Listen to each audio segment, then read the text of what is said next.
الرحيم مالك يوم الدين ونصلي ونسلم على رسوله الصادق الأمين وعلى آله وأصحابه أجمعين. سبحانك لا علم لنا إلا ما علمتنا إنك أنت العليم الحكيم. رب اشرح لي صدري ويسر لي أمري واحلل عقدة من لساني يفقهوا قولي. ہماری گفتگو چل رہی تھی رمضان کے مہینے کی 30 خصائص اور فضائل پہ. 16ویں خصوصیت یہ ہے دینی بھائیوں، اسلامی ماں اور بہنوں، کہ رمضان کے مہینے میں ہر دن اور ہر رات ہر روزے دار کی دعا قبول ہوتی ہے.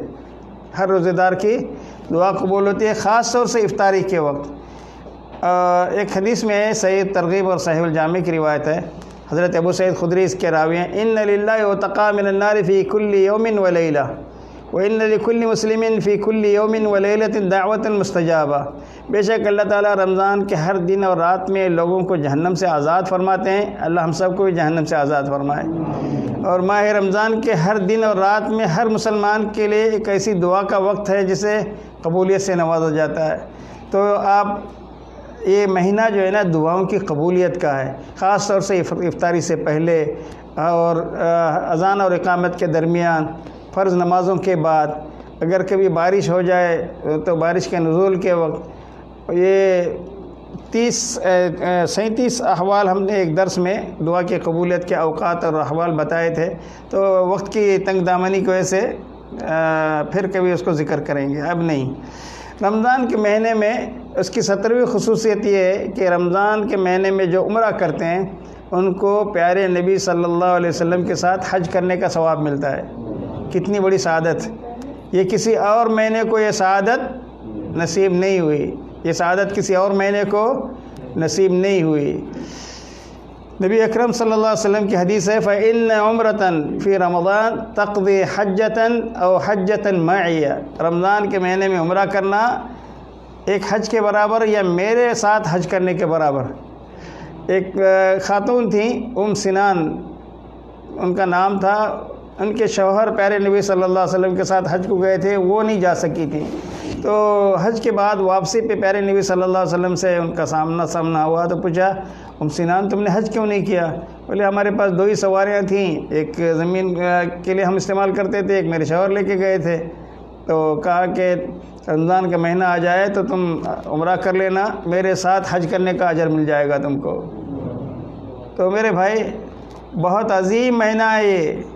اللہ کے نبی کے ساتھ حج کا شرف کس کو حاصل ہوتا ہے؟ جو رمضان کے مہینے میں اخلاص نیت کے ساتھ عمرے کے لیے جاتا ہے.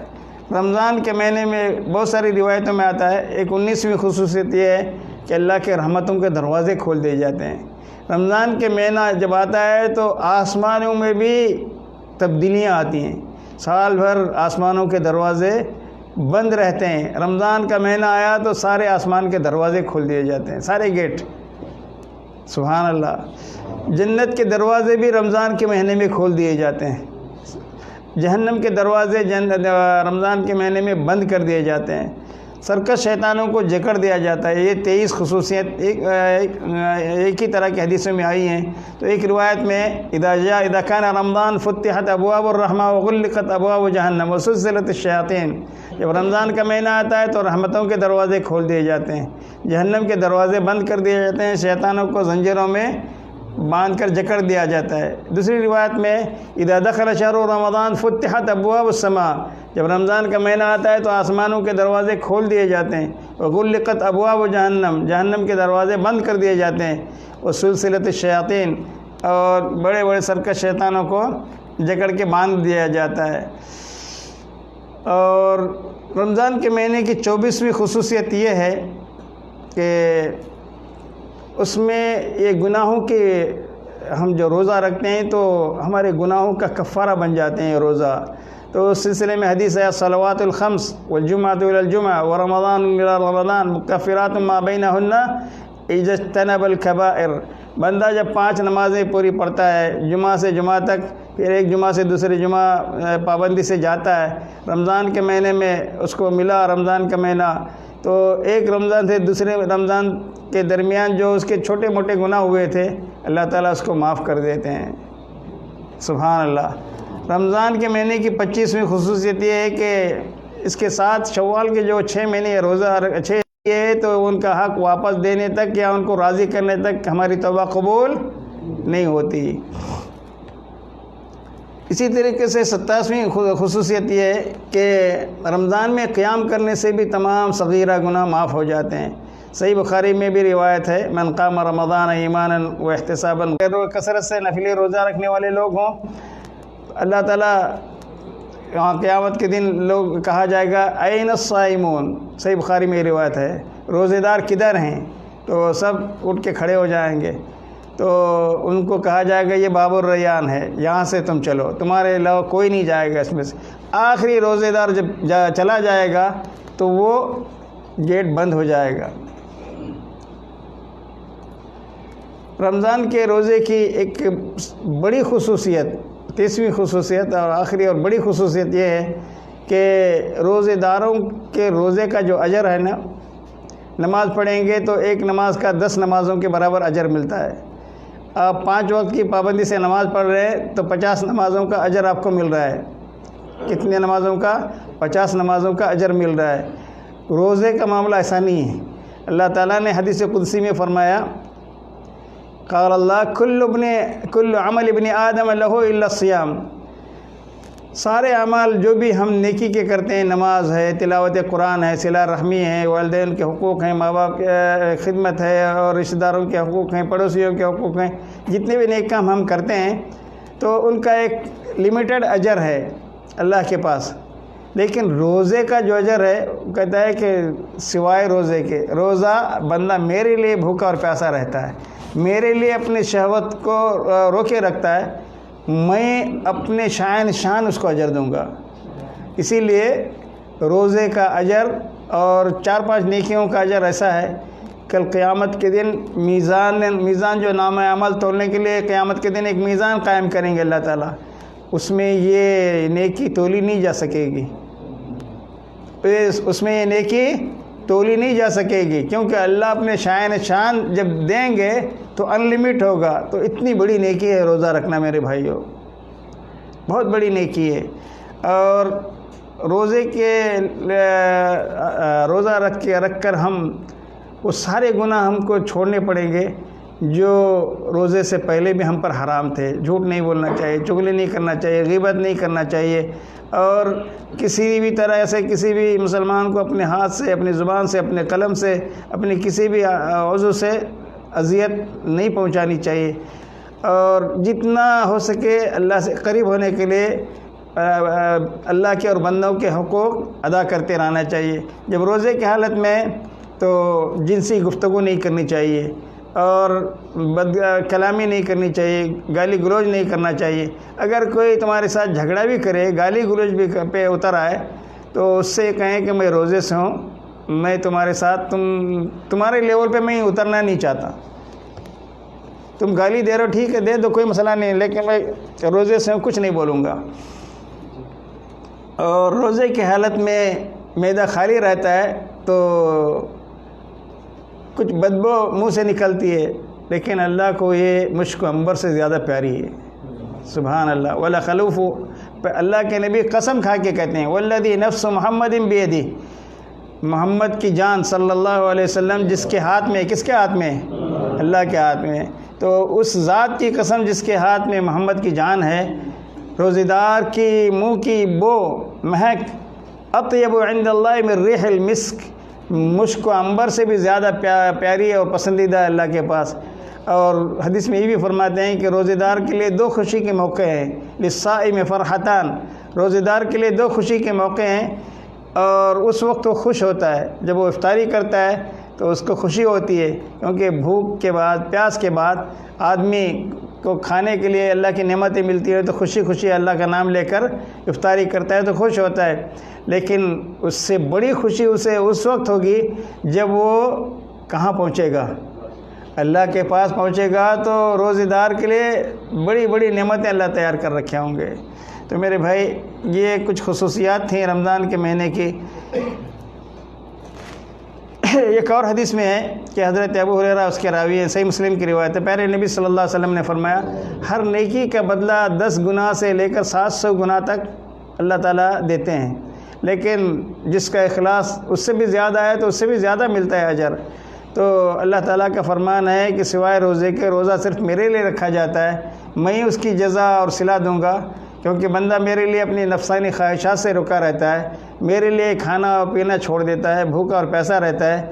تو روزے دار کے لیے دو خوشی کے موقع ہیں جو حدیث میں بھی گزرا۔ بہت سی باتیں اور بھی ہیں۔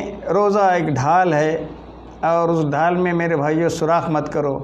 ڈھال آدمی کے بچاؤ کے لیے ہوتی ہے، جب سوراخ ہو جائے تو ہم بچاؤ اپنا کر سکیں گے نہیں۔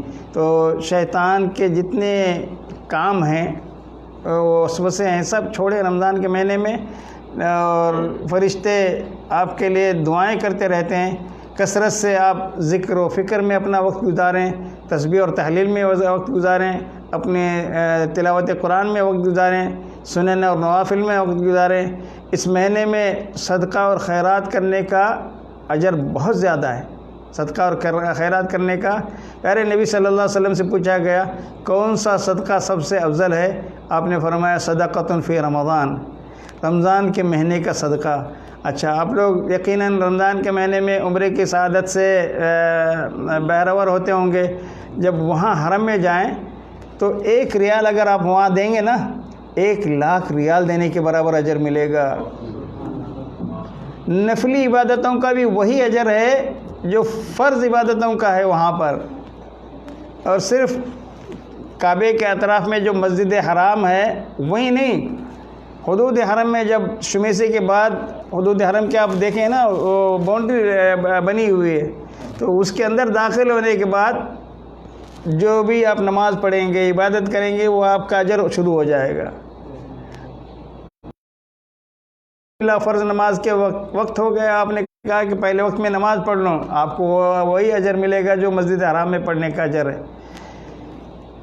قرآن میں اس کی دلیل ہے، اللہ تعالیٰ نے کہا کہ فلا یق انما المشرکون نجس، مشرک ناپاک ہیں، پلید ہیں، لیکن فلا یقرب المسجد الحرام، کہا گیا کہ ان مشرکوں کو مسجد حرام کے پاس آنے مت دو۔ تو کیا کعبۃ اللہ کے پاس ان کو جانا منع ہے یا حدود حرم میں جانا منع ہے؟ تو معلوم ہوا کہ مسجد الحرام کہہ کے اللہ تعالیٰ نے پورے حدود حرم مراد لیا ہے۔ تو جہاں کہیں بھی آپ اپنے کام سے گئے، مثال کے طور پر کسی کی ڈیوٹی مکے میں لگی ہوئی ہے، کام سے گئے، حدود حرم میں داخل ہوئے، حرم میں اندر جانے کا موقع نہیں ہے، ڈیوٹی سے آپ کو فوراً آپ کا ٹارگٹ پورا کر کے واپس آنا ہے، حدود حرم میں آپ نے نماز پڑھ لی، کسی بھی جگہ پہ سڑک پہ کھڑا کیا گاڑی، آپ نے مصلی بچھایا، نماز پڑھ کے حدود حرم سے باہر آ گئے تو آپ کو وہی اجر ملے گا۔ کتنا اللہ کا کرم ہے، کتنی اللہ کی بڑی رحمت ہے۔ دوستو، میں کیا بتاؤں آپ کو،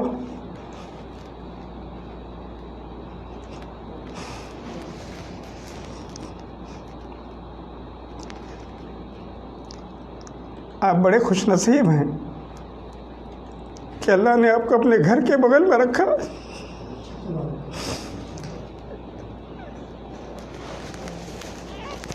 کروڑوں لوگ اس وقت ترس رہے ہیں، تمنا کر رہے ہیں، اربوں لوگ یہ تمنا اپنی سینوں میں لے کے زیر زمین دفن ہو گئے، ان کو کعبۃ اللہ دیکھنا نصیب نہیں ہوا۔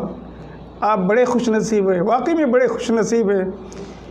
بار بار جائیے اللہ کے گھر کو، اب تو نماز پڑھنے کے لیے کھل گیا ہے، تو جب بھی موقع ملے تو بار بار جائیے۔ ایک وقت کی نماز اگر وہاں پڑھتے ہیں تو 55 سال، کتنے عبد الرحمن، 55 سال 6 مہینے 20 دن، 55 سال 6 مہینے 20 دن آپ کو 1 لاکھ نمازیں پڑھنے کے لیے لگے گا۔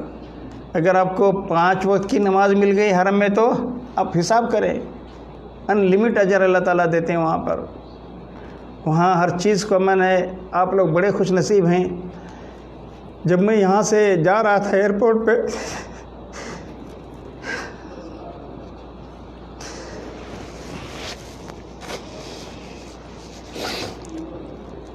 مجھے اپنی تقصیر پر میرا دل بہت ملامت کر رہا تھا۔ میں نے اللہ سے وعدہ کیا تھا کہ اللہ دوبارہ اگر موقع دیا تو میں تیرے گھر کی بار بار زیارت کروں گا۔ اللہ نے وہ موقع مجھے نصیب فرمایا، اس کا شکر ہے. آپ لوگ اس موقع کو ضائع مت کرو. بڑے خوش نصیب ہیں آپ لوگ، بڑے خوش نصیب ہیں. یہاں سے جانے کے بعد آپ کو حسرتیں ہی حسرتیں، آپ سوچتے ہی رہو گے. صرف ٹی وی میں دیکھ کر آپ کی آنکھوں سے آنسو جاری ہوگی.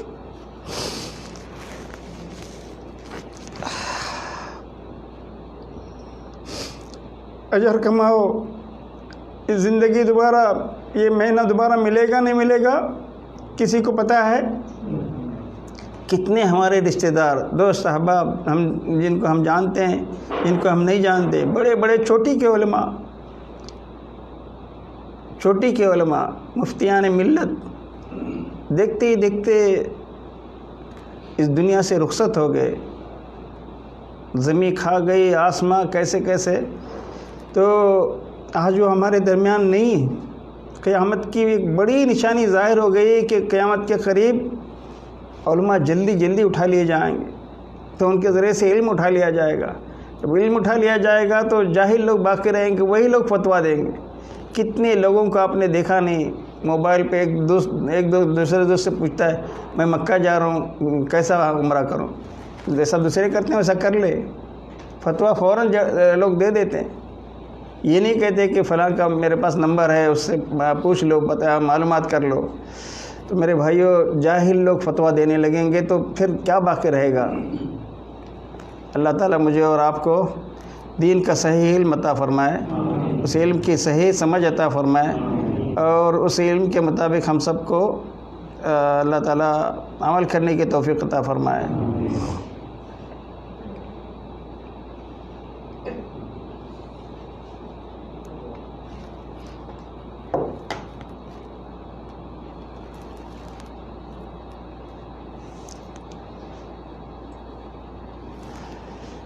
دس منٹ کے لیے ایک اور مختصر سا درس، اس کو بند کر کے پھر چالو کریں. موسٹ امپورٹنٹ ہے، زندگی ملے